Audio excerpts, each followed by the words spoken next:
पवित्र अशा पावन भूमीमध्ये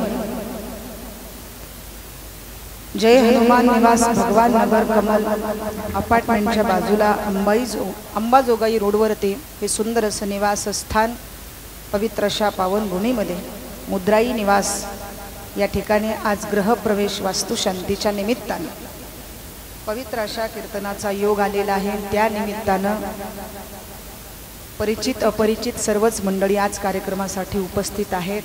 आज सुंदर असा योग आमचे महाराज आवर्जून उपस्थित आहेत। श्रीहरी महाराज, माऊली महाराज खूप दिवसापासून कमीत कमी आता 10 वर्षानंतर योग आलेला आहे। 10 वर्षानंतर ही भेट आहे आणि माकेगावमध्ये सतत कार्यक्रम असल्याच्या नंतर महाराज आवर्जून उपस्थित राहायचे। महाराजांचं नाव काय? वाल्मिक महाराज, वाल्मिक महाराज मुंडेवा, क्या बात है। आणि अतिशय सुंदर मृदंगाची साथ नाव काय महाराज? गोविंद महाराज। एकदा जोरदार टाळ्या सर्व मंडळींसाठी झाल्या पाहिजेत। अगदी छोट्या खाणी हा कार्यक्रम आहे। वास्तुशांतीच्या निमित्तानं पवित्र अशा पावन भूमीमध्ये आज आपण सर्वजण उपस्थित आहात।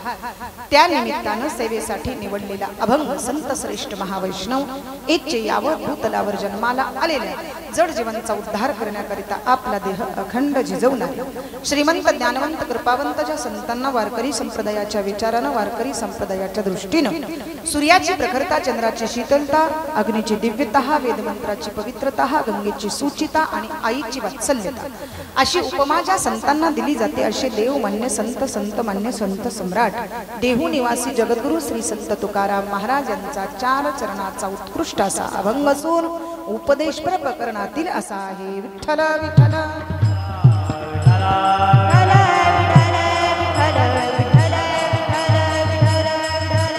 कार्यक्रमाला आज कांदेवाडीवरनं, माझ्या माहेरवरनं, दगडवाडीवरनं सर्वच मंडळी आमचे उत्तम दादा आवर्जून उपस्थित आहेत। तर खरंच अतिशय आनंद आहे। इवलेसे रोप लाविले द्वारी त्याचा वेलो गेला गगनावरी। सर्वप्रथम या कुटुंबाने सत्यनारायणाची महापूजा केली आणि आज पवित्र अशी ही वास्तूची शोभा आहे। तर संत कृपा झाली इमारत फळा आली या उक्तीप्रमाणे आज खरंच भाग्य उदयाला आलेलं आहे। आणि असं कार्य घडत असताना ज्याचे मायबाप पुण्यवान असतात, ज्याचे मायबाप पुण्यवान असतात त्यांच्या हातूनच हे कार्य घडत असतं। नाहीतर एक रूम जरी बांधायची म्हटलं महाराज तर या ठिकाणी त्या धनाचा वाटा ते धन मोजत असताना चांगल्या मार्गाने, अनितीने, वाईट मार्गाने मिळवलेलं जर धन असेल तर हे धन आपल्याला अशा पद्धतीने दिसू शकत नाही। म्हणून चांगल्या पद्धतीने, चांगल्या मार्गावर सुसज्ज चांगल्या पद्धतीने व्यवहार करत हे धन मिळवत अतिशय सुंदर इमारत या कुटुंबाने उभा केलेली आहे। तर मी संतांच्या चरणावर अशी विनंती करते की खरंच नजर लागू नये असं घर सुंदर या ठिकाणी बांधलेलं आहे। तर पवित्र अशा पावन भूमीमध्ये जगद्गुरु श्री संत तुकाराम महाराज अभंगामध्ये सर्वप्रथम या ठिकाणी सांगतात की शुद्ध बीजापोटी ज्याचे मायबाप पुण्यवान त्याची मुलं सुद्धा चांगली निपजणार।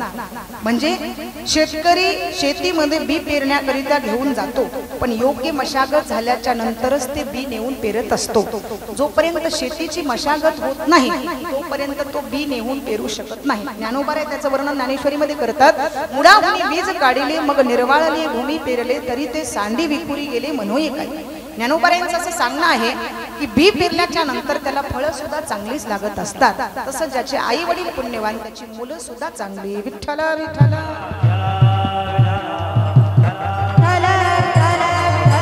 शास्त्र वर्णन करता संपत्ती सरस्वती सत्यम संतानम सतोग्रहम सत्ता सकृत संभारा सकारा सप्तदुर्लभहा। जीवनामध्ये 7 गोष्टी इथे संतांनी दुर्लभ सांगितलेल्या आहेत आणि त्या सहज काही प्राप्त होत नाही। ऐसा कोणी सांगा हे जयाना आवडे किंवा तकदीर लिखी लक्ष्मीनं हटे हटाने से और निर्धन कवी धनीन होय रात दिन कमाने से। आयुष्यभर धन मिळवण्याचा प्रयत्न करतो पण नशिबात जर नसेल तर ते मिळू शकत नाही। आणि नको नको म्हटलं तरी परमात्मा दिल्याशिवाय राहत नाही। विठ्ठल विठ्ठल एका माणसाकडे इतकी श्रीमंती झाली, इतकी श्रीमंती झाली महाराज हे धन नको नकोस झालं म्हणलं। काय करायचं? आपण काहीतरी पाप करायचं म्हणले सगळं पुण्यच होत चालले। कारण पाप पुण्य समान समी तैच पावी जे कर्मभूमी जे पडे विषमी स्वर्ग गामी की नरकी। पाप पुण्य समान असेल तर मनुष्य जन्म पुन्हा प्राप्त होतो। मग आपण पाप करायचं काय? पाप करायचं आपल्या गावामध्ये राजवाडा आहे, राजवाड्याच्या समोर जायचं, पायातला जोडा काढायचा आणि राजाला फेकून मारायचा। असं जर मी केलं तर माझं पाप होईल म्हणला. दुसऱ्या दिवशी राजदरबाराच्या समोर जाऊन थांबला. याने पायातला जोडा काढला आणि राजाला फेकून मारला. मारल्याबरोबर राजाच्या डोक्याचा टोप जमिनीवर खाली पडला आणि त्याच्यातून साप बाहेर पडला. आता राजाला जोडा फेकून का मारला म्हणून प्रधान मंडळींना राग आला. ते मारण्यासाठी त्याला धावू लागले. परंतु राजेसाहेबांनी सांगितलं, अरे इकडे या, जोडा फेकून का होईना, या सापापासून माझा जीव वाचवलेला आहे ना, मग त्याला जेवढं नेता येईल तेवढं धन द्या आणि 40 गाव इनाम म्हणून द्या. विठ्ठल विठ्ठल.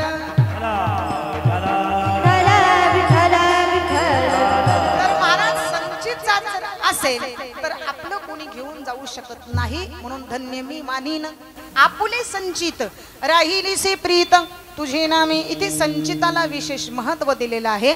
अशा काही पवित्र कुटुंबामध्ये एक मनुष्य सज्जन जन्माला आला की त्याचं नाव टिकल्या जातं. पवित्र ते कुळ, पावन तो देश, जेथे हरीचे दास जन्म घेते. साधू संतांच्या पुण्याईनं पदस्पर्शानं पावन झालेल्या पवित्र अशा भूमीमध्ये आज आपण कशाकरिता जमलेलो आहोत तर ही सुंदर अशी वास्तू आहे आणि या वास्तूच्या निमित्तानं आज आम्ही इथे उभा आहोत. या धनाचा वाटा कोणी घेऊ शकत नाही. जसं जोडोनिया धन उत्तम व्यवहारे, जोडोनिया धन उत्तम व्यवहारे, उदास विचारे वेच करी. धन मिळवत असताना अनितीने वाईट मार्गाने जर मिळवलं तर ते धन एक दिवस तुम्हाला दुःख दिल्याशिवाय राहणार नाही. महाराज आम्ही जे धन मिळवतो, जे धन अनादी कालापासून मिळवत आलो ते आमच्या बरोबर येतं का?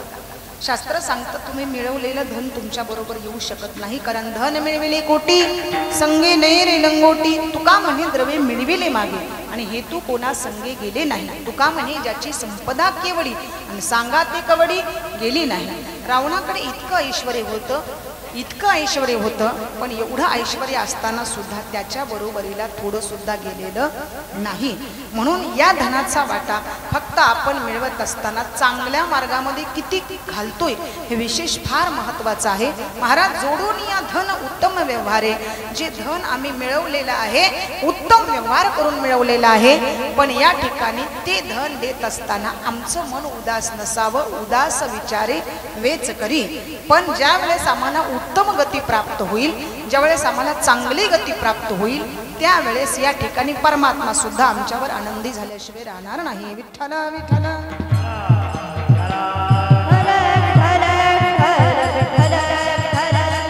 धन कोणाचं होतं का महाराज? धन कोणाचंही होऊ शकत नाही. एका गावामध्ये 4 चोर राहत होते. बघा लक्षपूर्वक आहे का. चोरांनी अशी चोरी केली, असं धनाचं गाठोडं मिळवलं. धनाचं गाठोडं घेऊन गावाच्या बाहेर गेले, रानात गेले. धनाचं गाठोडं एका झाडाखाली ठेवलं आणि विचार करू लागले आता हे धन आपण वाटून घ्यायचं. पण त्या दोघांनी विचार केले, अरे हे धन वाटून घेण्याच्या अगोदर आपण काहीतरी खाल्लं पाहिजे, आपल्याला भूक लागलेली आहे. दोघं जण गावात जा आणि काहीतरी खाण्याकरिता घेऊन या. दोघं गावात गेले. त्यांनी मिठाईचा डब्बा विकत घेतला. बघा मिठाईचा डब्बा विकत घेतला. अर्ध्यापर्यंत आले आणि अर्ध्यापर्यंत आल्याच्या नंतर त्या दोघांचे विचार बदलले. म्हणले काय रे, हे जर धन आपल्या दोघांनाच मिळालं तर किती फायदा होईल. मग रानात जे दोघं राखणदार म्हणून बसले त्यांना आपण संपवायचं. कसं संपवायचं? मिठाईतच विष घालायचं म्हणले.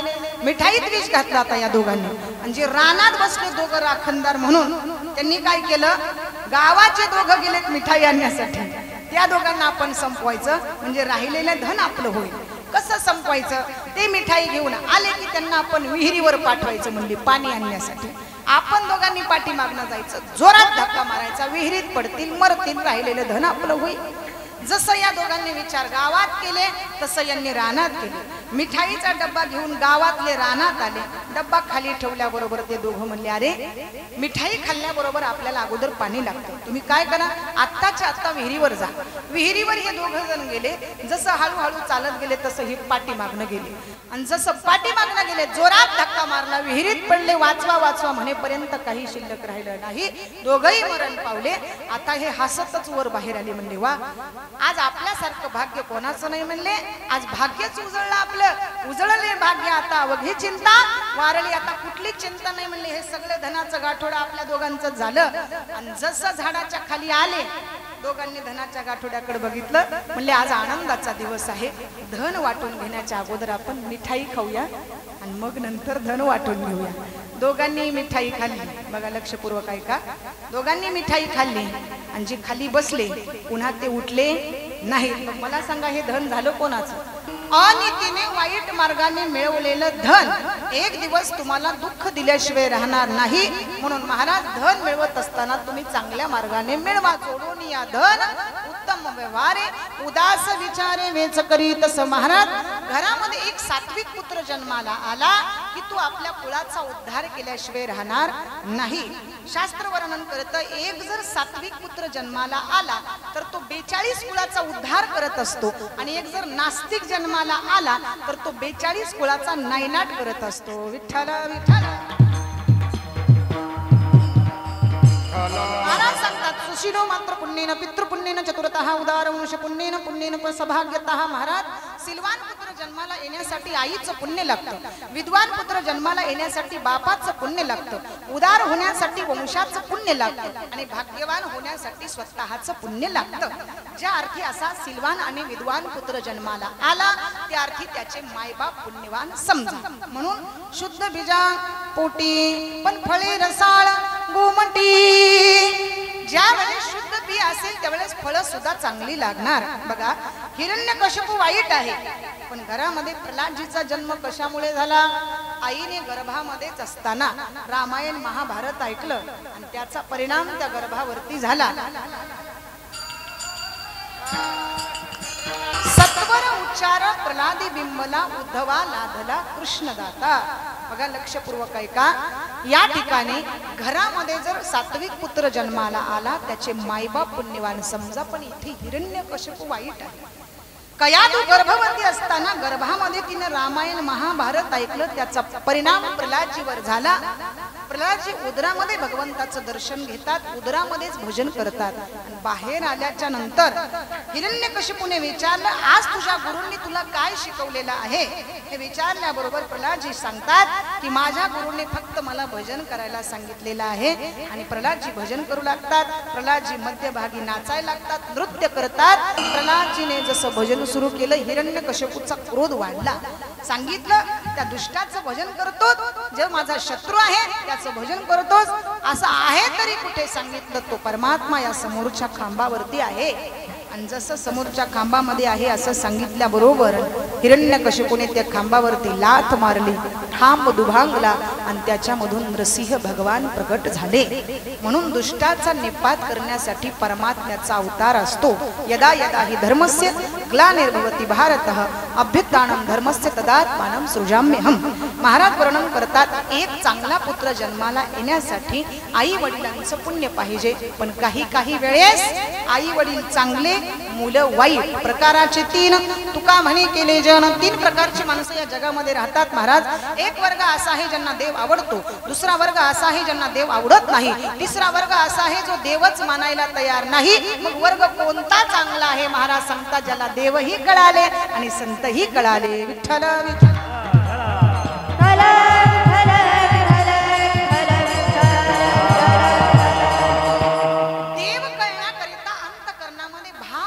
पाहिजे आणि तो भाव होता कोणाकडे? माझ्या संत कान्होपात्रेकडे. काय भाव होता महाराज? एका वेश्येच्या कुटुंबामध्ये कान्होपात्रेने जन्म घ्यावा. मंगळवेढा नगरीमध्ये पहाटेच्या 4 वाजता दिंड्या राऊळाकडे निघाल्या. राऊळाकडे दिंड्या जात असताना कान्होपात्रा आपल्या आईला प्रश्न करते, आई अगं या दिंड्या कुठं चाललेल्या आहेत? आई सांगते बा या पंढरीच्या दिशेनं चाललेल्या आहेत. आई मग मला पण या दिंडीमध्ये जायचंय.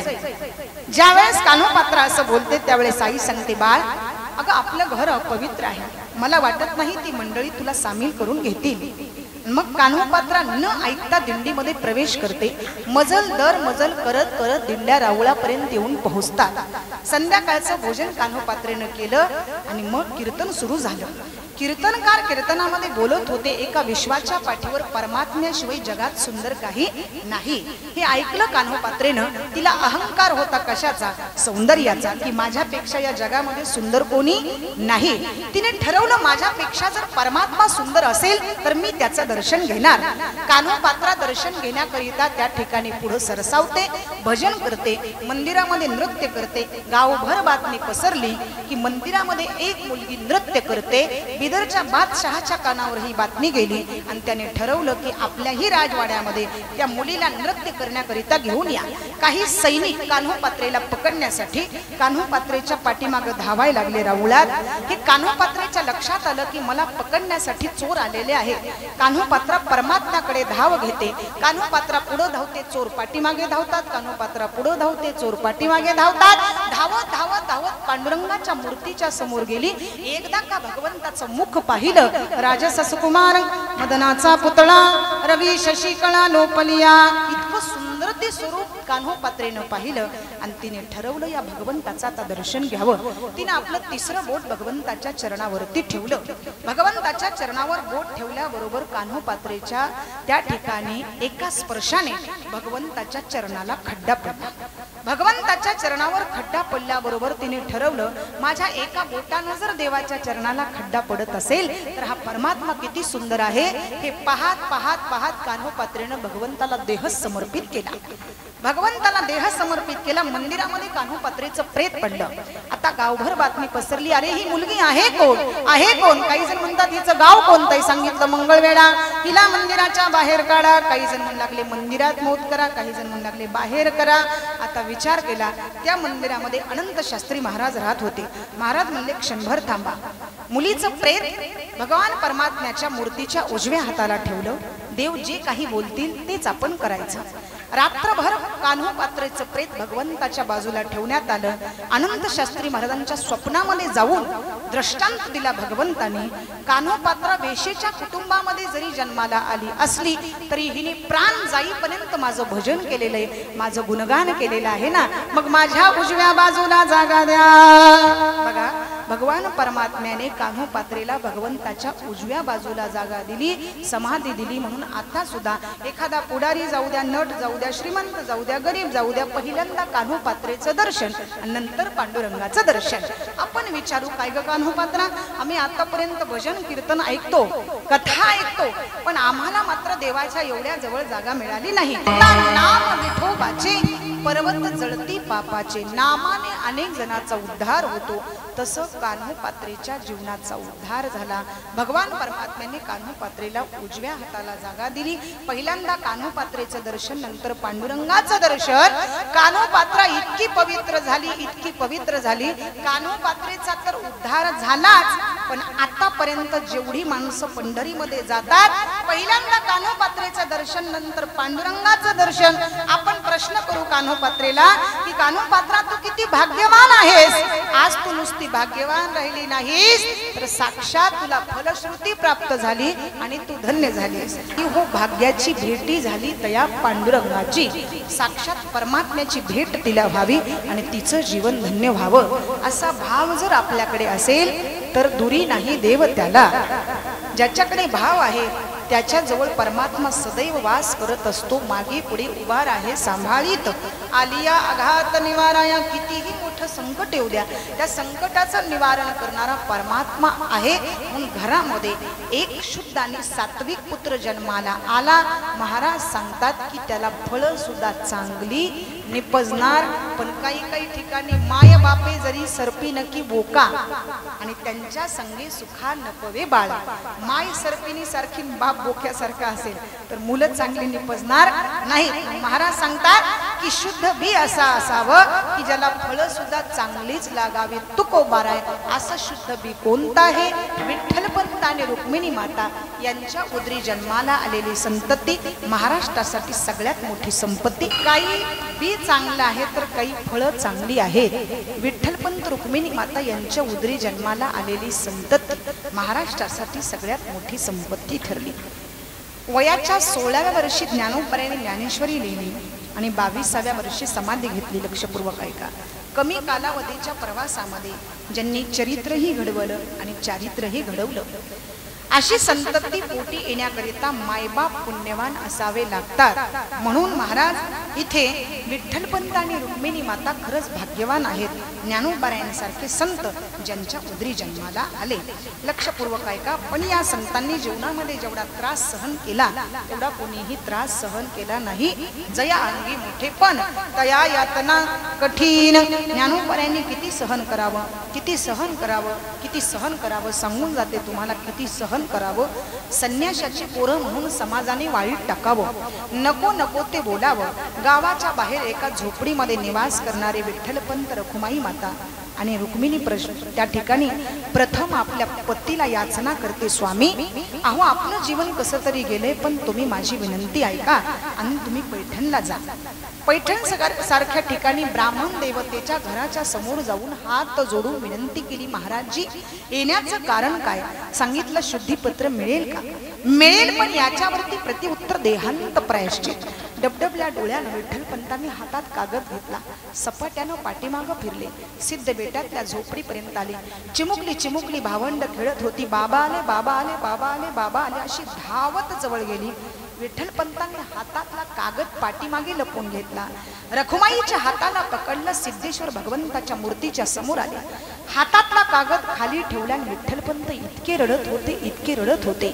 मी एके ठिकाणी वाचलं की विठ्ठलपंत रडत असताना अभिषेक घालण्यासाठी दुसरं पाणीच आणावं लागलं नव्हतं, इतके विठ्ठलपंत रडत होते. रडणाऱ्या विठ्ठलपंतांकडे पाहून रखुमाईने प्रश्न केला, स्वामी अहो तुमच्या डोळ्यात आतापर्यंत कधी पाणी आलं नाही, पण तुम्ही रडताय कोणासाठी? रखुमाई तुला ऐकायचंच असेल तर ऐक. देव म्हणते रुक्मिणी हाची एक योगी देखिला नयने, हेच ज्ञान संजीवनी जान त्रैलोक्यासी. धन्य धन्य धरातळी जो याची दृष्टी न्याहाळी, तो वाहत येईल टाळी वैकुंठ भवनासी. जो करील याची यात्रा तो तारीला सकळे गोत्रा सकळे कुळे पवित्रा याची दर्शने होती अलंकापुरासी. अलंकापुर हे शिवपीठ पूर्वी येथे होते निळकंठ ब्रह्मादिक तपवरिष्ठते. येथे जी पै केले इंद्र येऊन या भूमिसी, याग संपादिली अहरणीसी. इंद्रायणी इंदुरीसी पंचक्रोशी आपासने, येथे त्रिवेणी गुप्तसे भैरवापासून भागीरथी वसे. ती पूर्वटिका माया दिसे प्रत्यक्ष जान पार्वती. भोती वल्ल ऋषी येथे देव येऊनी होती पक्षी. हे असे नित्य साक्षी असती ना सती उदकी. हे पंढरीहुनी सोपे जनासी हरावया पापे.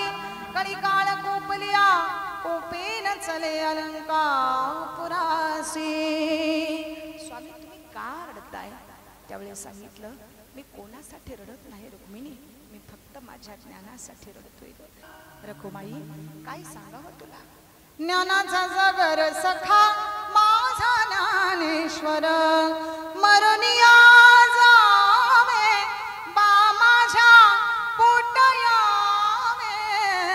ज्ञानाचा सागर सखा माझा ज्ञानेश्वर, ज्याच्यावर मी इतकं प्रेम करतोय ग, त्याला आता मला कायमचं सोडून जायचंय. बघा कलियुगामध्ये जेवढी माय शब्दामध्ये ताकद आहे तेवढी मम्मी शब्दामध्ये नाही. ज्ञानाबाई माझी अनाथांची माय किंवा ज्ञानराज माझी योग्यांची माऊली, जेने निगमवली प्रगट केली. विठ्ठला विठ्ठला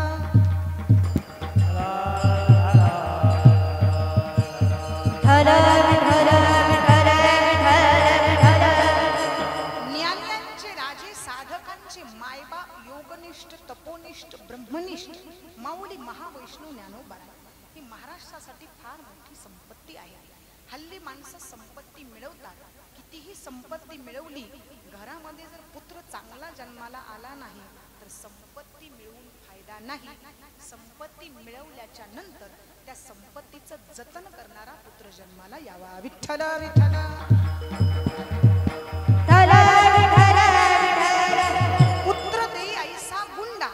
ज्याचा तिही लोकी झेंडा. पुत्र दे आईसा गुंडा ज्याचा रोजच पोलीस स्टेशनला. असे जर झाले तर महाराज म्हणले नको, एकच असावा पण तो चांगला असावा. पुरे एकची पुत्र माये पोटी, हरिस्मरणे उद्धरे कुलकोटी. धन्य वंशी जन्मला भगीरथ आणि गंगा अनुनी पूर्वज केले मुक्त. 10 असून काय कामाचे? माईबाबाचा सांभाळच करत नसतील तर महाराज सांगतात एक असावा पण कुळाचा उद्धार करणारा असावा. वाह वाह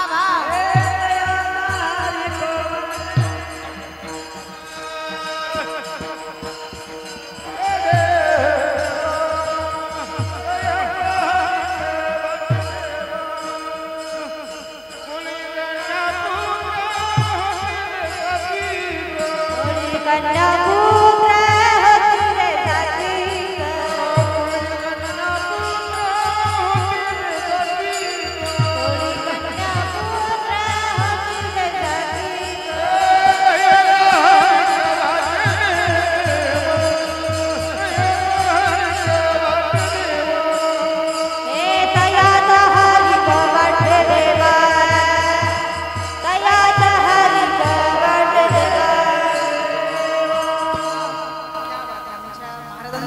जोरदार टाळ्या झाल्या पाहिजे. योग्य प्रमाण घेतलं. कुळी कन्या पुत्र होती जी सात्विक तयाचा हरीख वाटे देवा. त्याचा हर्ष होतो भगवंताला की अशी कुळामध्ये चांगली मुलं जन्माला आल्याच्या नंतर माऊली महावैष्णव ज्ञानोबा यांना सोडून जायचे म्हणून विठ्ठल पंतांच्या डोळ्यामधून इतके अश्रू आले की अभिषेक घालण्यासाठी दुसरं पाणी आणावं लागलं नाही. आणि मग ही मंडळी रडत असताना बाहेर आली रखुमाईने प्रश्न केला, स्वामी तुम्ही रडताय कशासाठी? सिद्धेश्वर भगवंताच्या मूर्तीच्या समोर जो कागद ठेवला होता तो कागद रखुमाईने हातात घेतला, वाचायला सुरुवात केली. देहांत प्रायश्चित एवढंच आहे ना, मग मीही तुमच्या बरोबर देहांत प्रायश्चित घ्यायला येईन. रखुमाई तसं म्हणत जगामध्ये एखाद्या वेळेस मुलाचा बाप गेला तरी चालेल, पण आई मात्र जिवंत असली पाहिजे. विठ्ठला विठ्ठला विठ्ठल पंतांकडे पाहून रुक्मिणीने सांगितलं, मी तुमच्या बरोबर येईल. नाही नाही तसं म्हणू नको रुक्माई, मी पुढे जातो, तू पाठीमागे थांब.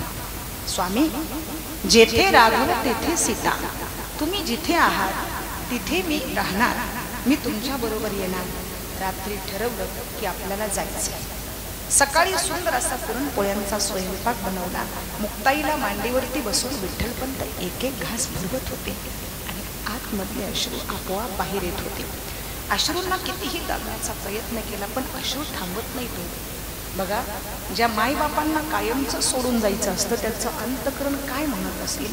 ही 4 मुलं समोर आहेत आणि मग निवृत्ती दादा बोलतात, बाबा तुम्ही आमच्यापासून काहीतरी लपवून ठेवताय हो, नेमकं झालंय तरी काय? नाही रे राजा, स्वतःचे डोळे पुसण्याचं काम विठ्ठलपंतांनी केलं. या सर्व मंडळींना भोजन दिलं, जसं झोपी घातलं तसं रात्रीच्या 12 वाजता विठ्ठलपंत रखुमाई माता जाण्याकरिता निघाले. बघा, जसं कंदीलच्या जवळ आले, हातात कागद घेतला आणि विठ्ठलपंतांनी 4 वाक्य लिहिले. बाया निवृत्ती, अरे आम्ही कायमचं घर सोडून चाललोय बाबा, आता या सगळ्या लेकरांचा सांभाळ करणं तुझी जबाबदारी आहे. जातोय आम्ही, कारण घरातला मोठा कर्तबगार व्यक्ती जो असतो त्याच्यावरच हे काम सोपवल्या जातं. पण आज घराघरामध्येच जर प्रेम टिकून नसेल तर महाराज घर कितीही मोठं असेल त्याचा फायदा नाहीये. घर असावे घरासारखे, नको तो नुसत्या भिंती, तिथे असावा प्रेम जिवाळा, बाकी दुसरं काही लागत नाही. किंवा संत येती घरा तोची दिवाळी दसरा. संत येती घरान खिडक्या दरवाजे, खुशाल म्हणायला लागले राव. असं जर केलं तर होईल का महाराज? नाही होणार. जिस घर पर आदर मान नहीं उस घर पर जाना ना चाहिए. चाहे कितना प्यारा हो लड़का उसे सर पे बिठाना ना चाहिए. चाहे कितनी प्यारी हो कन्या उसे घर घर घूमना ना चाहिए. जिस घर पर आदर मान नहीं उस घर पर जाना ना चाहिए. ज्या घरामध्ये आदर आतिथ्य नाही, लहान मुलांचा बिलाट नाही, संतांचा आदर आतिथ्य नाही, तर त्या घराला काय करायचं? महाराज सांगतात, ज्या घरामध्ये देवघरच नाही त्या घराला स्मशानभूमी समजा. विठ्ठल विठ्ठल. पुस्तक वाचत चला, चाणक्य नीतीमध्ये घराचं वर्णन 9 शब्दामध्ये केलेलं आहे. बघा, घर कसं असावं? घर फार लहान असलं तरी चालेल, पण त्या घरामध्ये सौख्य चांगल्या पद्धतीने टिकणारं असावं. तसं इथे निवृत्ती दादांवरती फार मोठं काम सोपवलं. राजा, तू सगळ्यात मोठा आहेस घरामध्ये, आम्ही गेल्याच्या नंतर या सगळ्यांचा सांभाळ करणं तुझी जबाबदारी आहे, आम्ही जातोय. रात्री 12 वाजता विठ्ठलपंतांनी घर सोडलं. बघा, मायबाप निघून गेले. खाटेवरून उठून बघितलं, जाग आली. दादा आई दिसत नाही रे, बाबा दिसत नाही रे. निवृत्ती दादा, ज्ञानोबाराय, सोपान काका धावत पळत मग त्या अरण्य जंगलामध्ये बाबा आई, बाबा आई, पण आवाज कुठून येत नाही हो. माय बाप गेले दोन्ही, आता बुरले नाही कोणी, आता बुरले नाही कोणी. माय बाप गेले दोन्ही.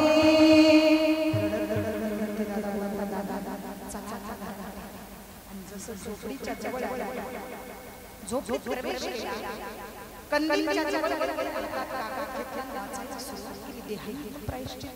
हंबरडा फोडला निवृत्ती दादाने. ज्ञानोबारायांनी आपलं शरीर जमिनीवरती सोडलं. सोपान काका रडू लागले. सगळ्यांचं लक्ष रडता रडता मुक्ताईकडे गेलं. एवढी लहान मुक्ता आहे, तिला उठल्या काय उत्तर द्यावं की तुझी आई कुठे गेली, बाबा कुठे गेले. मग जसं दिवस उजाडला, पहाट झाली, मुक्ताई रडत उठल्या. दादा का रडताय रे तुम्ही, नेमकं झालं तरी काय मला सांगा. तुमचं रडणं जर थांबलं नाही तर मी आता आई बाबांना हाक मारेन. हा शब्द टाकल्याबरोबर निवृत्ती दादांनी मुक्ताईचं तोंड दाबलं. मुक्ता, आता किती जरी हाका मारलीस तर ते अशा ठिकाणी गेलेले आहेत ते परत येऊ शकत नाही. आणि मग मुक्ताईनं 3 दिवस झालं तोंडामध्ये पाण्याचा थेंब नाही, अन्नाचा कण नाही. चौथ्या दिवशी आपल्या भावंडाकडे बघितलं. दादा भूक लागली रे. शेजारी जाऊन काही मागावं तर कुणी काही देत नाही. निवृत्ती दादांनी झोळी अडकवली. ज्ञानोबाराय सांगतात, मी दादा तुझ्या बरोबर येतो. अलंकापुरीत प्रवेश केला. ब्राह्मण देवतेच्या घराच्या समोर जाऊन हात जोडून मागणी केली, महाराजी. आणि मग येण्याचं कारण काय सांगितलं. फार दूरवरचा प्रवास करून आहे, भूक लागलेली आहे, काही मिळेल का.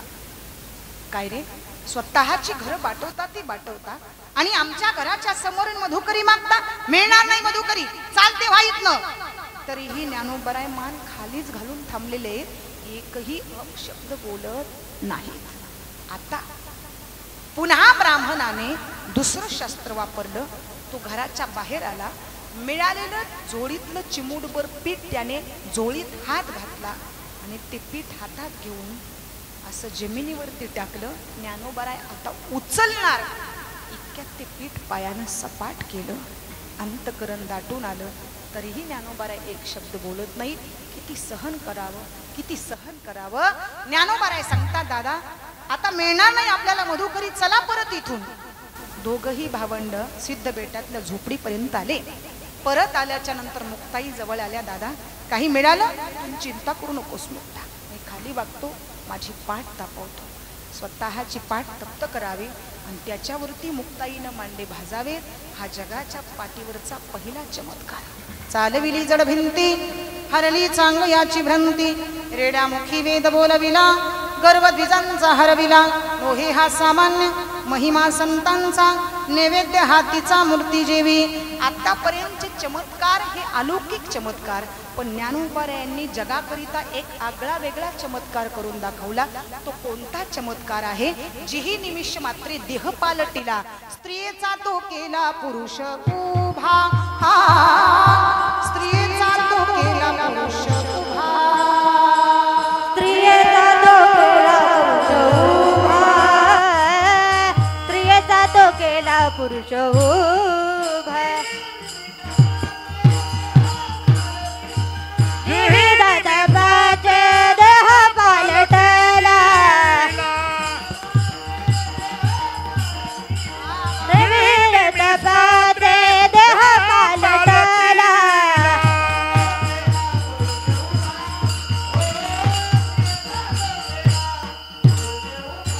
हे स्त्रियेचा तो केला पुरुष उभा. स्त्रियेचा तो केला पुरुष उभा. फार मोठा अलौकिक चमत्कार. जिही निमिष मात्रे देह पालटिला, देहातच बदल केला. स्त्री असताना तिला पुरुष बनवावं, एवढं मोठं सामर्थ्य ज्या ज्ञानोबारायांच्या ठाई, त्या ज्ञानोबारायांनी किती सहन करावं. आणि आता ज्यावेळेस धिक्कार आला विश्वाचा, ज्ञानोबाराय झोपडीचा दरवाजा बंद करतात. चिमुकल्या मुक्ताबाई ज्ञानदादाच्या जवळ गेल्या, झोपडीचा दरवाजा वाजवला. दादा, अरे भोजनाची वेळ झाली, बाहेर या. मला माहीत आहे आज तुमच्या झोडीत कोणी पीठ वाढलं नाही ना दादा, पण एक लक्षात ठेवा, तुम्ही संत बनलात ना, तुम्हाला सहन करावंच लागेल. संत तोची जाना जगी, दया क्षमा ज्यांचे अंगी, लोभहंता नये मना, जगी विरक्त तोची जाना. दादा, तू नेमकं आहेस तरी कोण, त्याचं वर्णन सुंदर अशा शब्दामध्ये आपण ऐकूया. योगी पावन मनाचा, योगी पावन मनाचा, योगी पावन मनाचा, योगी पावन मनाचा, साहे अपराध जनाचा, साहे अपराध जनाचा, विश्वरागे जाणवणे, विश्वरागे जाणवणे, साहे अपराध जनाचा, साहे अपराध जनाचा, पराध जन जोगे, विश्वराज जन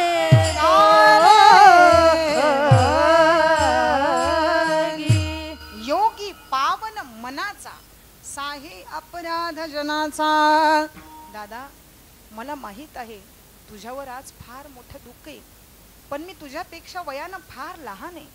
कोणी कोणा सी सांगावे, सार जाणून या घ्यावे, लढीवाळ मुक्ताबाई, जीव मुदल ठाईची ठाई.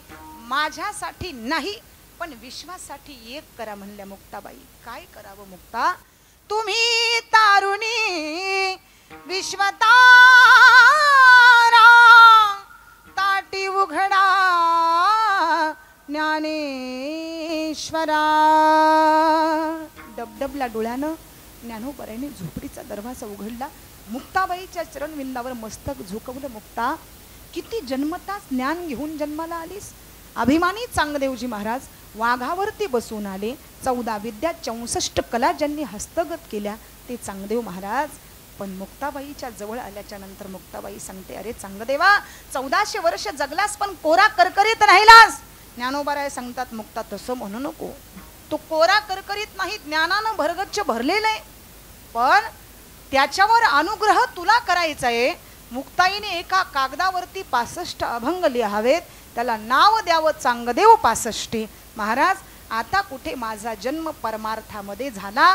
चांगदेव म्हणे, आजी जन्मा आलो, गुरुपुत्र झालो. मुक्ताईचा परमार्थामध्ये जन्म होण्याकरिता भाग्य लागतं. महाराज लक्षपूर्वक ऐका, परमार्थामध्ये जन्म होण्याकरिता फार मोठं भाग्य लागतं. घरामध्ये शुद्ध सात्विक अन्न मिळण्याकरिता सुद्धा भाग्यच लागत असतं. म्हणून सज्जना घरचे अन्न बळेची खावे मागून, दुष्टाचं मिष्टान्न जर खाल्लं तर दुर्बुद्धी तयार होत असते. म्हणून सात्विक अन्न सेवन करा. विठ्ठल विठ्ठल विठ्ठल विठ्ठल विठ्ठल. दुर्योधन ज्या वेळेस या ठिकाणी इतका वाईट आहे, इतका क्रूर आहे, पण भगवान परमात्मा दुर्योधनाच्या भेटीला गेले तर दुर्योधनाने भगवंताचा घोर अपमान केला. भगवान परमात्मा घरी यावेत आणि भगवंताचा अपमान व्हावा. भगवान परमात्मा सांगतात, दुर्योधना, हे सगळं महाल, हे ऐश्वर्य आणि हे ऐश्वर्य उपभोगतोस, पण हे माझ्या काय कामाचं आहे? मी तुझ्या ऐश्वर्याचा उपभोग घ्यायला इथे एक क्षणभर सुद्धा थांबणार नाही. मी माझ्या लाडक्या परमभक्ताकडे जाणार, तो गरीब असला तरी चालेल. म्हणून भगवान परमात्मा या ठिकाणी लाडक्या भक्ताकडे निघाले. कोणता आहे लाडका भक्त? उद्धवजी.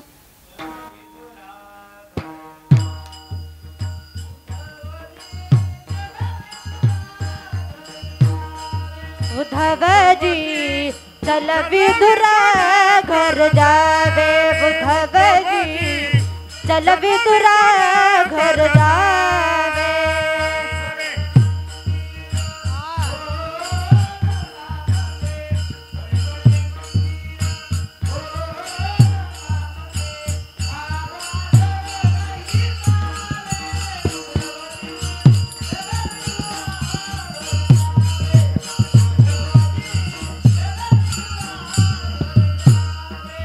उद्धवजी चल विदुरा घर जावे उद्धवजी चल विदुरा घर जावे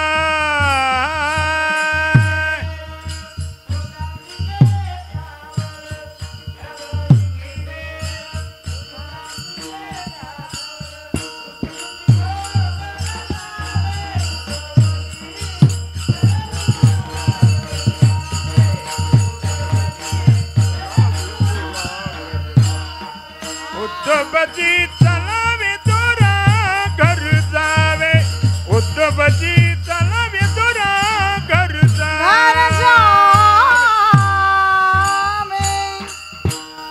भगवान परमात्मा लाडक्या भक्ताकडे आलेले आहेत. उद्धवजी चल विदुरा घर जावे बड़े बड़े मंदिर कवन काम के भाव आदरा नहीं पावे. उद्धवजी चल विदुरा घर जावे शबरी के बेर सुदाम जी के चावल रुचि रुचि भोग लगावे. उद्धवजी चल विदुरा घर जावे. विदुर काकाच्या जवळ भगवान परमात्मा आले. इतका आनंद झाला विदुर काकांना. विदुर काका झोपडीतून बाहेर आले. विदुर काकांची पत्नी अगं आत्ताच्या आत्ता लवकर जा आणि शेजारी जाऊन काहीतरी खाण्याकरिता घेऊन ये. साक्षात परमात्मा आपल्या घरी आलेले आहे. विदुर काकांची पत्नी धावत जाते. मुठभर कण्या आणते. मुठभर कण्या आणून त्या कण्या शिजवल्या जातात. भगवान परमात्मा त्या प्रेमाने कण्या सेवन करतात आणि तृप्तीचा ढेकर देतात. बघा भगवंताने कन्या सेवन केल्याच्या नंतर एक केळी विदुर काका सोलण्याचं काम करतात आणि प्रेमाच्या भरात आतमधला ग्रास स्वतः खातात आणि नुसती केळीची साली भगवंताच्या हातावर ठेवली जाते. विदुर काकांची पत्नी हलवून जागा करते. स्वामी वेडे झालात का काय? अहो भगवंताच्या हातावर केळीची साली ठेवली आणि आतमधला ग्रास तुम्ही खाताय.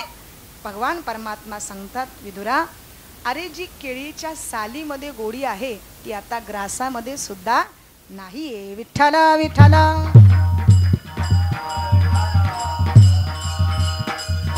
म्हणून इतकं प्रेम भक्ताचं भगवंतावर असतं आणि भगवंताचं भक्तावरती असतं. म्हणून भक्त समागमे सर्व भावे हरी न सांगता करी सर्व काम. परमात्मा भक्ताच्या घरची न सांगता सुद्धा कामं करतो. इतकं प्रेम जर भगवंतावर असेल तर. म्हणून प्रेम सुख देई प्रेम सुख देई प्रेमाविन नाही समाधान. तुकोबाराय शुद्ध सात्विक प्रेम आहे तर घरामध्ये या ठिकाणी पवित्रता कायमची टिकून राहील. घराचं सौख्य चांगल्या प्रकारे राहिलं जाईल. नवे नवे या ठिकाणी घरामध्ये निश्चित आनंद नांदेल. म्हणून शुद्ध बीजापोटी पण फळे रसाळ गोमटी गोमटी आणि चांगली वरी काटे फणस फळा. महाराज फणसाला वरून काटे आहेत पण आतमधून मात्र गोड ग्रास आहे. कठीण नारळाचे अंग. नारळ इतकं कठीण आहे पण तोही त्या ठिकाणी आतमधून गोड ग्रास देत असतं. पण एखादी फळं अशी आहेत की वरून सुद्धा कडूच आहे आणि आतमधून सुद्धा कडूच आहेत. तसं जगामध्ये वावरत असताना काही दुर्जन माणसं अशी आहेत एक क्षणभर त्याच्या संगतीत गेलो ते कधी गोड होऊ शकणार नाहीत. विठ्ठला विठ्ठला. म्हणून महाराज शुद्ध बीजापोटी तुकोबाराय फळे रसाळ गोमटी गोमटी आणि चांगली मुलं जन्माला येण्याकरिता भाग्य लागतं. तुकोबाराय या ठिकाणी गोमटी आणि चांगली मुलं जन्माला आली पण जन्माला आल्याच्या नंतर त्यांनी करावं काय? अभंगाच्या दुसऱ्या चरणात. मुखी अमृताची बाणी मुखी अमृताची बाणी मुखी अमृताची बाणी मुखी अमृताची बाणी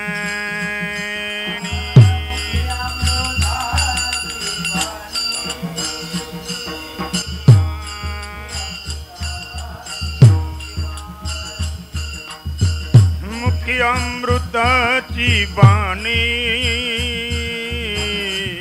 मुखी अमृताची वाणी मुखी अमृताची वाणी मुखी अमृताची वाणी मुखी अमृताची वाणी वाणी मुखी अमृताची वाणी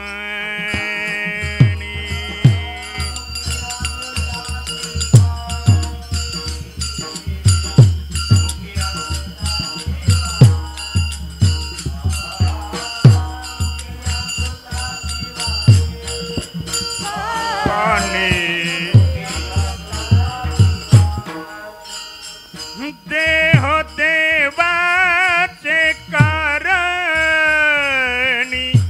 देह देवाचे कारणी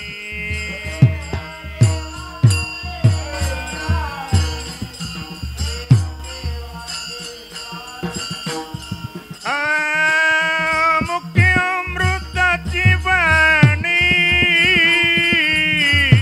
मुख्य अमृताची वाणी मुख्य अमृताची वाणी वाणी मुख्य अमृताची वाणी मुखी अमृताची वाणी वाणी मुखी अमृताची वाणी मुखी अमृताची वाणी वाणी मुखी अमृताची वाणी मुखी अमृताची वाणी देवाचे कारणी देवाचे कारणी अमृताची वाणी देह देवाचे कारणी देवाचे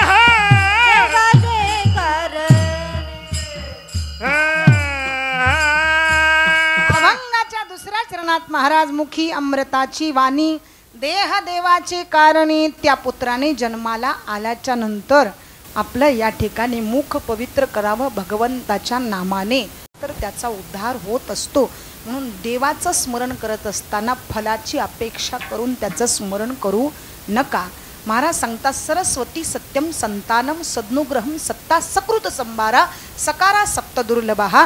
या सगळ्या गोष्टी इथं दुर्लभ आहेत, त्या काही सहज मिळू शकत नाही. चंद्र अमृत सुख सेववेल असता जाता रवी धरवेल भाया हेळा सागर तरवेल परत्या साधूची भेटी न होईल गा किंवा बहु अवघड आहे संत भेटी परी जग जेठी करुणा केली. एवढी दुर्लभ असणारी संताची भेट या जन्मामध्ये जर झाली तर भाग्य समजा. विठ्ठल विठ्ठल.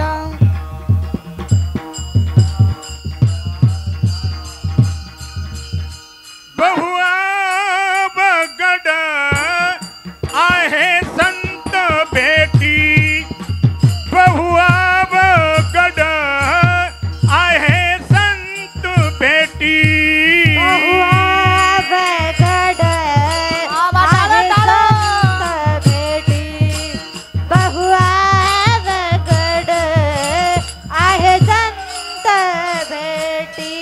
परी जग जेठी करुणा केली परी जग जेठी करुणा केली बहुआ बगड आहे संत भेटी बहुआ बगड आहे संत भेटी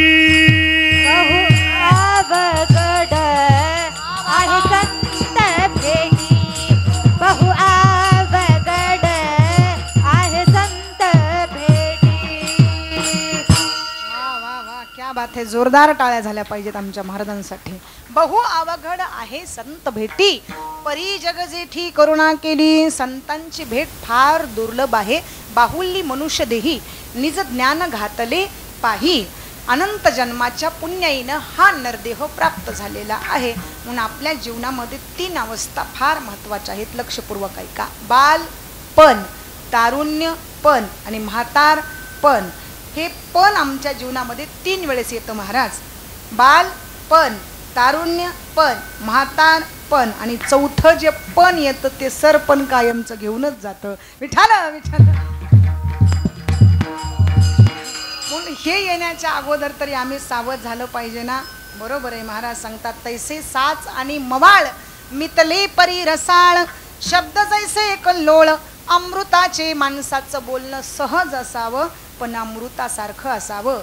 साधू सहज बोलतात, जगाच्या कल्याणाचं बोलतात. सहज बोलणे ही तो उपदेश करुणी सायास शिकविती. एका गावामध्ये श्रीमंत सावकार राहत होते. इतकी श्रीमंती आहे, इतके श्रीमंती आहे.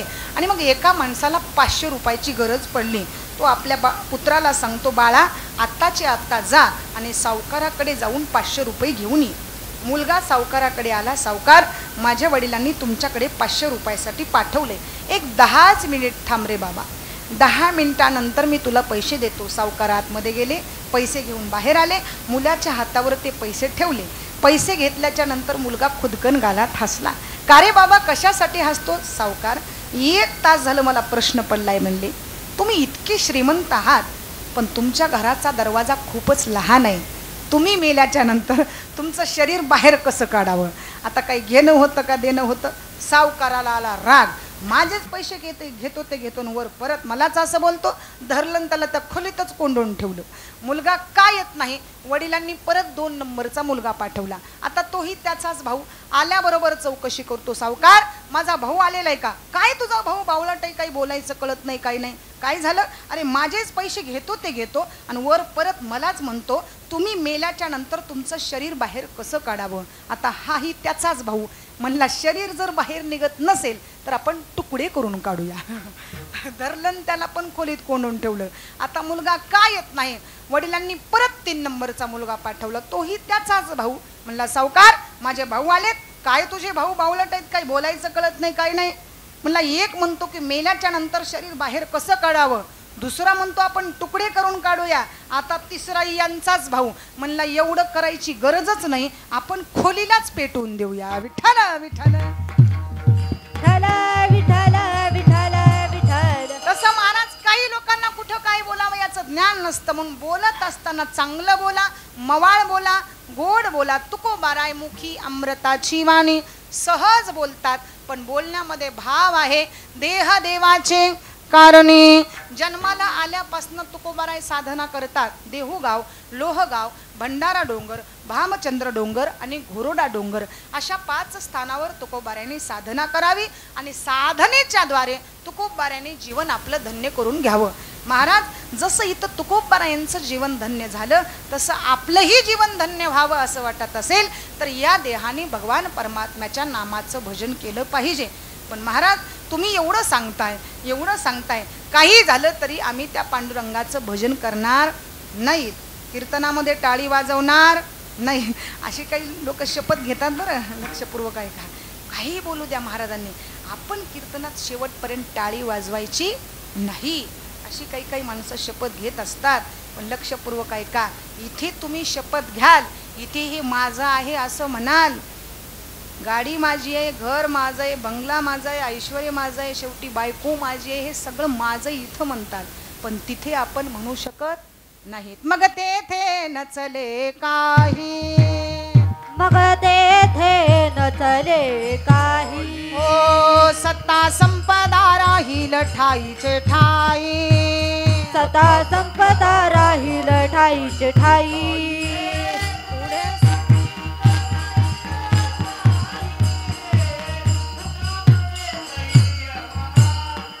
वा वा.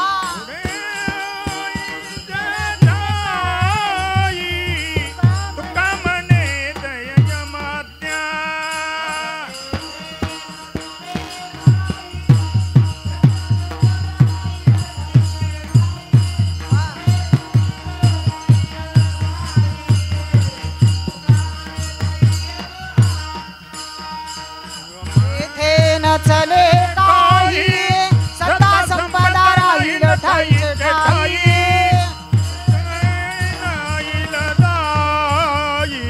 तुका म्हणे तय यमा. महाराज मग तेथे न चले काही सत्ता संपदा राहील ठाईचे ठाई, पुढे संचित जाईल ग्वाही, तुका म्हणे तई यम आज्ञा. एकदा का यमाची आज्ञा आली, श्रीमंतालाही देह सोडावा लागेल, गरीबालाही देह सोडावा लागेल. आतापर्यंत तुम्ही बघा, श्रीमंताची स्मशानभूमी वेगळी आहे का गरीबाची स्मशानभूमी वेगळी आहे? श्रीमंत जरी असला तरी त्याची स्मशानभूमी एकच, गरीब जरी असला तरी त्याची स्मशानभूमी एकच. विठ्ठल विठ्ठल. महाराज तुम्ही गर्व कशाचा करताय? महाराज सांगतात श्रीमंतीचा गर्व कधी करू नका, कारण ती मिळवलेली श्रीमंती तुमच्या बरोबर येऊ शकत नाही. म्हणून आपल्याला मिळवायचे काय? परमार्थ रूपी धन, परमार्थ महाधन, जोडी देवाचे चरण, व्हावया जतन. हे उपाय लाभाचे सगळ्यात मोठा लाभ संताच्या ठाई आहे.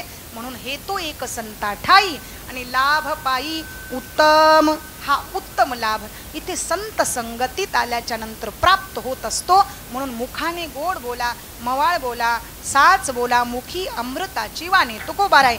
देह देवाचे कारणे, देहाने केवळ विठ्ठलाच्या नामाचं चिंतन, रात्र आणि दिवस तुकोबाराय सारखं विठ्ठल विठ्ठल विठ्ठल. तुकोबाराय सतत बोलावा विठ्ठल, पहावा विठ्ठल, करावा विठ्ठल जीव भावे. गावात बसलं की तुकोबाऱ्यांनी भजन करावं सारखं विठ्ठल विठ्ठल विठ्ठल. आणि पुण्यावरनं सावकार गावात आले, त्यांनी बघितलं तुकोबाऱ्यांचं भजन सुरू आहे. त्या काळामध्ये तुकोबाऱ्यांना तुकशेट म्हणायचे. काय तुकशेट म्हणले? भजन करताय? हो भजन करतोय. मग इथं भजन करण्यापेक्षा आमच्या रानावर जर तुम्ही भजन केलं तर मी तुम्हाला अर्धा मन ज्वारी देतो.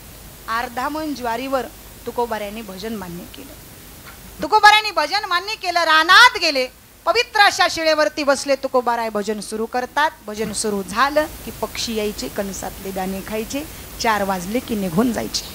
आणि मग असं 1 महिना चाललं. 1 महिन्यात कणसात एकही दाणा शिल्लक राहिला नाही. ज्यांना राखणदार म्हणून ठेवलं होतं त्यांनी नुसतं भजन केलं, कणसाची काही राखण केली नाही. पुण्यावरनं सावकार गावात आले. लोकांनी सांगितलं ज्यांना तुम्ही राखणदार म्हणून ठेवलं त्यांनी नुसतं भजन केलं. आणि मग सावकार रानात येऊन बघतात तर काय नुसते पिशेच कणस उभे दिसले, कणसात एकही दाणा नाही. तुकोबाऱ्यांच्या हाताला पकडलं, भर सभेत आणलं, पाटील कुलकर्णी बैसले जाण. म्हणले महाराज तुम्ही तुमच्याही मुलाबाळांच्या मुखातलं काढलं, आमच्याही मुलाबाळांच्या मुखातलं काढलं, किती मन दाणे झाले असते? सांगितलं 4 मन तरी झाले असते. अहो आता तिथं कणसात एकही दाणा शिल्लक नाही. मग करायचं काय? सगळी पंचमंडळी म्हणतात आपण पुन्हा एकदा रानात जाऊया. पुन्हा ही मंडळी रानात आली. त्यांनी दूरपर्यंत नजर टाकली. माझ्या दादांनो, प्रत्येक कणसामध्ये परमात्मा दिसत होता. तुडुंब कणस दाण्याने भरले होते. ही सगळी कृपा कशाची आहे? तर तुकोबारायांच्या भजनाची आहे. विठ्ठल विठ्ठल विठ्ठल. कणसातले दाणे बाजूला काढले. 17 खंड्या अन्न झालं. 4 खंड्या अन्न गावातील सावकारांना दिलं. महाराज हे सगळं धन तुमचं आहे, तुम्हीच वाटून घ्या. महाराज सांगतात आता नका रे भाई नो नका, हे मी घेऊन काय करावं? महाराज काही करा. पुण्याच्या बाजारामध्ये ते धान्य विकल्या गेलं आणि देहू गावामध्ये जुनं त्याचं मंदिर उभारल्या गेलं. विठ्ठल विठ्ठल विठ्ठल विठ्ठल. पण या सगळ्या प्रपंचामध्ये साथ देणाऱ्या माझ्या जिजाबाई फार श्रेष्ठ होत्या. इतक्या श्रेष्ठ होत्या, इतक्या श्रेष्ठ होत्या. महाराज घरामध्ये काही संपलं तरी जिजाबाई कधी माहेरी फोन फिरवत नव्हत्या. म्हणून कुलवान स्त्री तिला म्हणावं जी सासरच्या गोष्टी कधी माहेरपर्यंत जाऊ देत नाही. विठ्ठल विठ्ठल. काय म्हणते जिजाबाई ऐका. काय माझ्या पतीचा प्रपंच आहे. कोपला पाटील गावीचे हे लोक, आता माझ भिका कोण घाली, आता माझा भिका कोण घाली. माझ्या माय बापे बरे नाही केले, पदरी बांधले बिचाऱ्याच्या, पदरी बांधले बिचाऱ्याच्या. काय आहे बरं त्याच्याकडे? तुटकाची विना त्याला 2 तार, करियर झार पंढरीच्या, करियर झार पंढरीच्या. दुष्काळे आटिला द्रव्य नेला मान हो दुष्काळे आटिला द्रव्य नेला मान. महाराज जीवनातलं सगळं गेलं, धन गेला, मान गेला, तरीही तुकोबाराय भजन सोडत नाही. विठ्ठल विठ्ठल सगळा देहच भगवान परमात्म्याला समर्पित केला.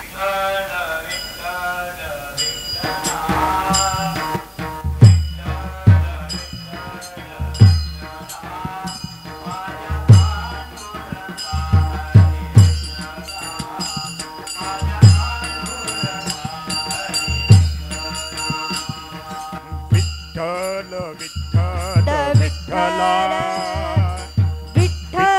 विठ्ठल विठ्ठल माझ्या पांडुरंगा विठ्ठल माझ्या पांडुरंगा.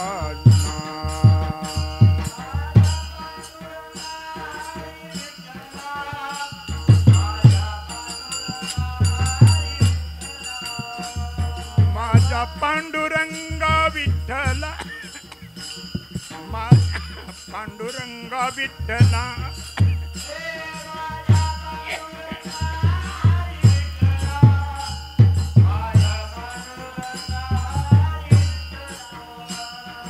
माझ्या पांडुरंगा विठ्ठला माझ्या पांडुरंगा विठ्ठला.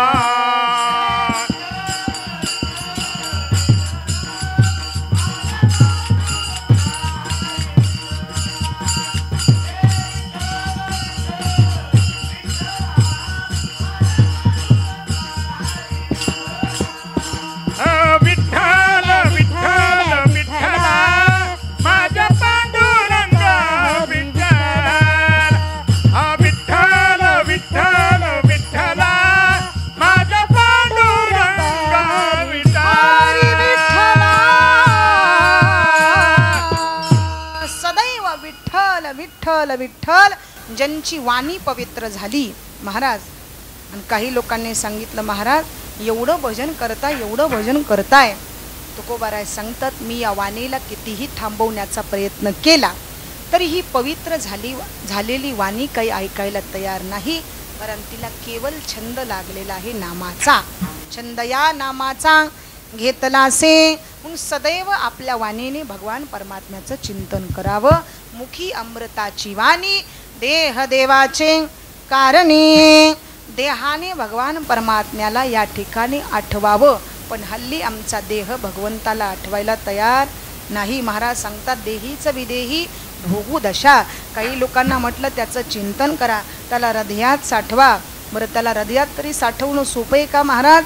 हल्ली आम्ही सगळ्या गोष्टी साठवू शकतो पण परमात्म्याला हृदयामध्ये साठवू शकत नाही. संपुष्ट हे हृदय पेटी करुणी पोटी साठवो. एवढा असणारा परमात्मा महाराज सांगतात केवढा आहे तो परमात्मा, केवढा आहे तो परमात्मा. असा एवढा परमात्मा असणारा आम्ही एवढ्या छोट्याशा हृदयामध्ये साठवला. आणि तो साठवला कोणी? माझ्या संत जनाबाईने. बघा परमात्म्याला हृदयामध्ये साठवलं. थेट जनाबाईने पंढरपूरच्या पांडुरंगाच्या दरबारात यावं आणि जनाबाईने देवाच्या समोर आपलं मस्तक झुकवावं. देवा या ठिकाणी मी तुझी मूर्ती सोडून जाणार नाही. बघा हुशार होता जनाबाईचा बाप. ज्या बापाने आपल्या लेकीचा हात भगवंताच्या हाती दिला. म्हणून मुलगा पाहत असताना सज्जन पहा त्याच्याकडे किती श्रीमंती आहे हे बघून पाहू नका. विठ्ठला विठ्ठला. जनाबाईचा बाप हुशार होता. ज्या बापाने आपल्या लेकीचा हात भगवंताच्या हाती दिला गावाकडे निघून गेले. एकटी जनाबाई रात्री 12 वाजता सारखं भगवंताच्या नामाचं भजन करू लागली. मूर्तीतला देव काही बोलत नाही. देव बोलत नाही म्हणून जनाबाई मूर्तीच्या समोर थांबलेली आहे. नामदेव महाराज पाठीमागणं आले. बाळ एकट्या स्त्रीनं इथं थांबणं योग्य नाही, तू माझ्या घराकडे चल. जनाबाई नामदेव महाराजांच्या घराकडे आल्या पण रिकाम्या हाताने आल्या नाही तर हातात काम घेऊन आल्या. पहाटेच्या 4 वाजल्यापासून संध्याकाळच्या 12 वाजेपर्यंत जनाबाईनं काम करावं आणि काम करत करत परमात्म्याला आठवावं. जनाबाईने 4 वाजता उठावं, दारामध्ये सडा रांगोळी टाकावी आणि जनाबाईने पवित्र राऊळातला काकडा ऐकावा. उठा सकळ जन उठिले नारायण, उठा सकळ जन उठिले नारायण, उठा सकळ जन उठिले नारायण, उठा सकळ जन उठिले नारायण. आनंदले मुनी जन तिन्ही लोक, आनंदले मुनी जन तिन्ही लोक, करा जय जयकार वाद्याचा गजर, करा जय जयकार वाद्याचा गजर. ले मन जन तिन्ही लोक, ले मन जन तिन्ही लोक, करा जय जय जयकार वाद्याचा गजर, करा जय जयकार वाद्यांचा वाद्याचा गजर. उठा सकळ जन उठिले नारायण, आनंदले मुनी जन तिन्ही लोक, करा जय जयकार वाद्याचा गजर. जनाबाई काकडा ऐकायची, राऊळातला पवित्र काकडा ऐकायची आणि काम करायची. हल्ली काकडा सुरू झाला, लोक घराचे दरवाजे बंद करतात. बघा, काकडा आपल्या जीवनाचा उद्धार करत असतो, म्हणून सकाळी सकाळी हरिपाठ आणि पवित्र काकडा आपल्या कानाने ऐकावा. विठ्ठल विठ्ठल. जनाबाई काकडा ऐकत ऐकत स्वयंपाक करायच्या, धुनी भांडी करायच्या. नवे नवे जनाबाई 4 वाजता गौऱ्या थापायच्या. 4 वाजता गौऱ्या थापाव्या, संध्याकाळी 12 पर्यंत दळण दळावं. दळण दळता दळता जनाबाईला झोप यायला लागली. हे विटेवरच्या परमात्म्याच्या लक्षात आलं आणि मग परमात्म्याने वीट सोडून जनाबाईच्या झोपडीत प्रवेश करावा. खाली पडलेला खुंटा जनाबाईच्या हाती द्यावा आणि जनाबाईला दळण दळू लागावं. किती सुंदर जनाबाईनं दळण दळलं बघा. मी पुढं म्हणते, आपण पाठीमागे म्हणा. एक वेळेस महिला वर्ग म्हणतील, एक वेळेस पुरुष वर्ग म्हणतील.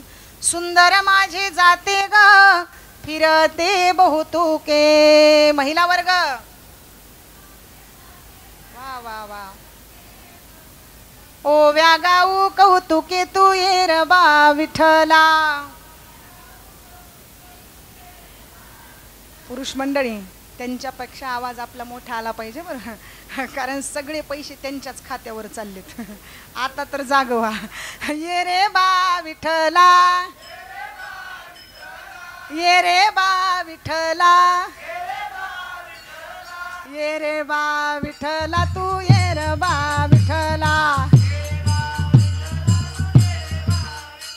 महिला वर्ग, सासू आणि सासरा, दीर तो तिसरा. ओव्या गाऊ भ्रतारा तू ये रे बा विठ्ठला. ओव्या गाऊ भ्रतार तू ये रे बा विठ्ठला. पुरुष मंडळी, ये रे बा विठ्ठला, ये रे बा विठ्ठला, ये रे बा विठ्ठला, तू ये रे बा विठ्ठला. जय हो. ये रे बा विठ्ठला, तू ये रे बा विठ्ठला. महिला वर्ग, प्रपंच दळण दळीले, पीठ म्या भरिले. सासू पुढे ठेविले तू ये रे बा विठ्ठला. सासू पुढे ठेविले तू ये रे बा विठ्ठला. ये रे बा विठ्ठला, ये रे बा विठ्ठला, ये रे बा विठ्ठला, तू ये रे बा विठ्ठला. ये रे बा विठ्ठला, तू ये रे बा विठ्ठला.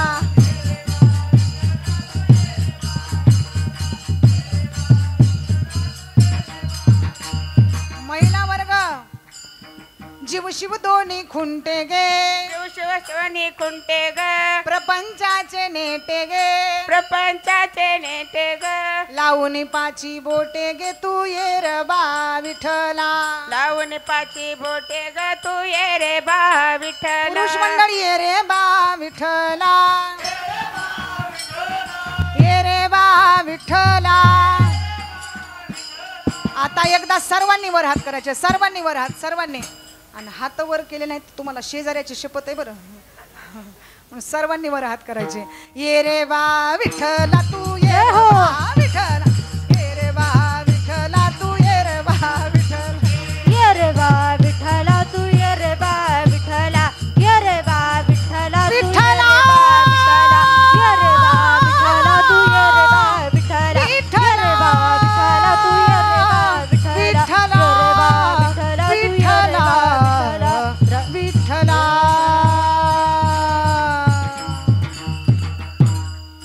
वा असं गोड भजन तुम्ही केलात सर्वांना धन्यवाद.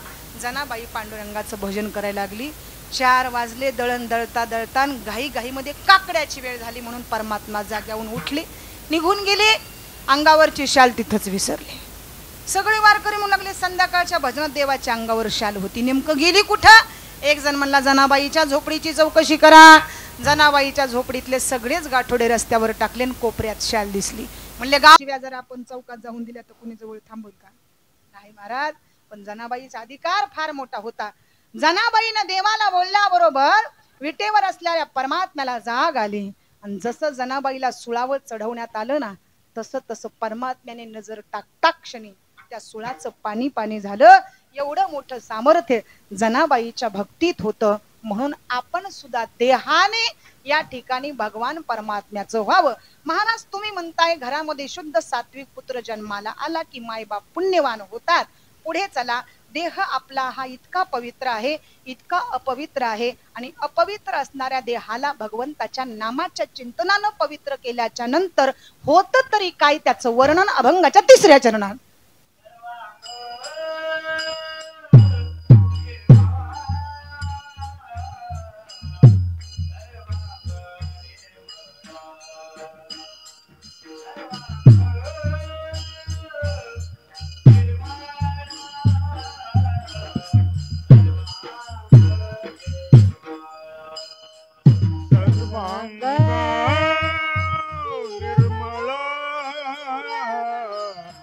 सर्वांग निर्मळ सर्वांग निर्मळ सर्वांग निर्मळ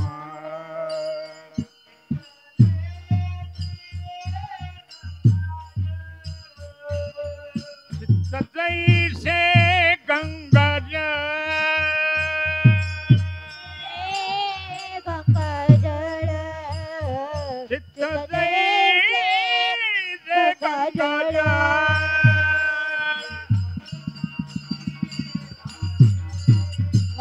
माऊली महाराज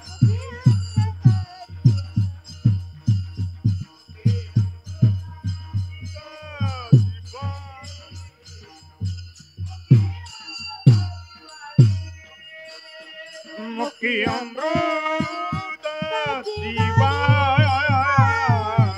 मुखी अमृत शिवा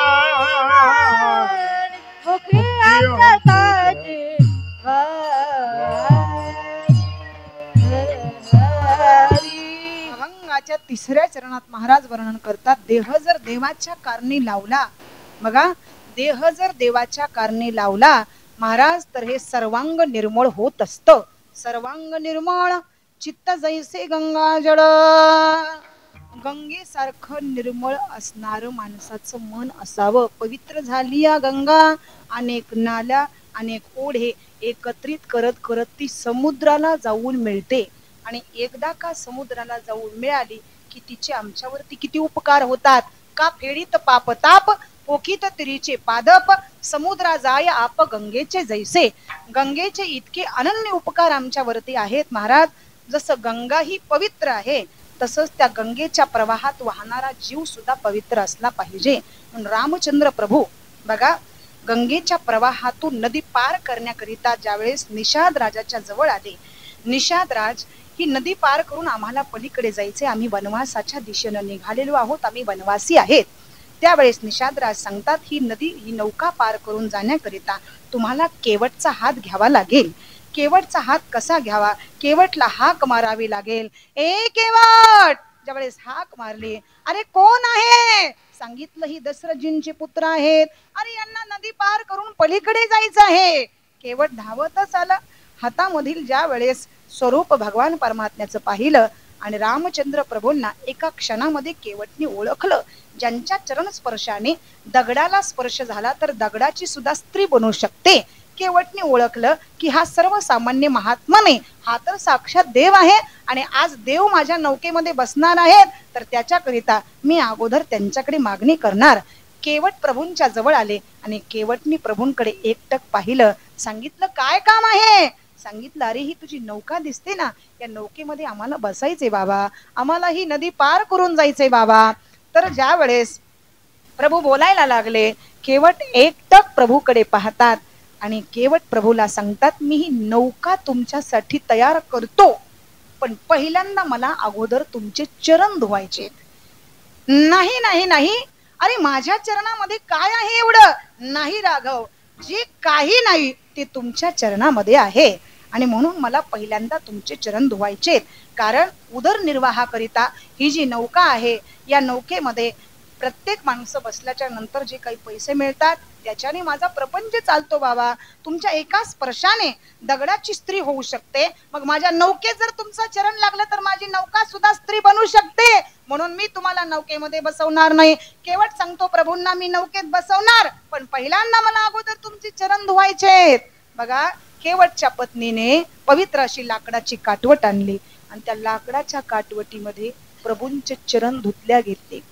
प्रभूंचे चरण धुतले आणि ते चरण अमृत केवटनी प्राशन केलं. महाराज, केवटचं जीवन धन्य झालं. आता केवटनी प्रभूंना नौकेमध्ये बसवलं. मा सीता मैया लखनजी ज्या वेळेस केवटच्या नौकेमध्ये बसले, महाराज सांगतात, या काठापासनं त्या काठापर्यंत नौका निघाली. नुसतं केवटचं जीवनच धन्य झालं नाही, तर केवटची नौका सुद्धा धन्य झाली. नौका धन्य झाली, प्रभूंचं जीवन धन्य झालं, केवटचं जीवन धन्य झालं. त्या पद्धतीने महाराज, आम्ही सुद्धा विषयरूपी नौकेला बांधलेलो आहोत. जोपर्यंत विषयरूपी नौकेची गाठ आम्ही सोडणार नाहीत, तोपर्यंत आमची नौका काठापर्यंत जाऊ शकणार नाही. म्हणून महाराज, विषयाचे सुख येथे वाटे गोड, पुढे अवघड यमदंड, मारिती तोडीती जोडीती निष्ठुर, यमाचे किंकर बहुसाल, असी पत्र तरुवर खैराचे इंगळ, निगतीन ज्वाळ तैल पाकी, तप्त भूमीवरी चालविती, पायी अग्निस्तंभ बाही कवटाळविती. मग एवढी फटफजिती जर आहे महाराज, तर आम्हाला हे सर्वांग निर्मळ करावं लागेल. चित्त जैसे गंगाजळ, गंगेसारखं चित्त आमचं या ठिकाणी आम्हाला केलं पाहिजे. गंगा जसं वाहत असते तसं आमचं वाहणारं मन असावं आणि या पवित्र असणाऱ्या मनामध्ये परमात्मा असावा. याच्याशिवाय आमच्या देहामध्ये काही नसावं. तुकोबाराय, तुमचं सर्वांग जर या ठिकाणी निर्मळ असेल तर या ठिकाणी तुमच्या शरीरातील जातील काय? अभंगाच्या शेवट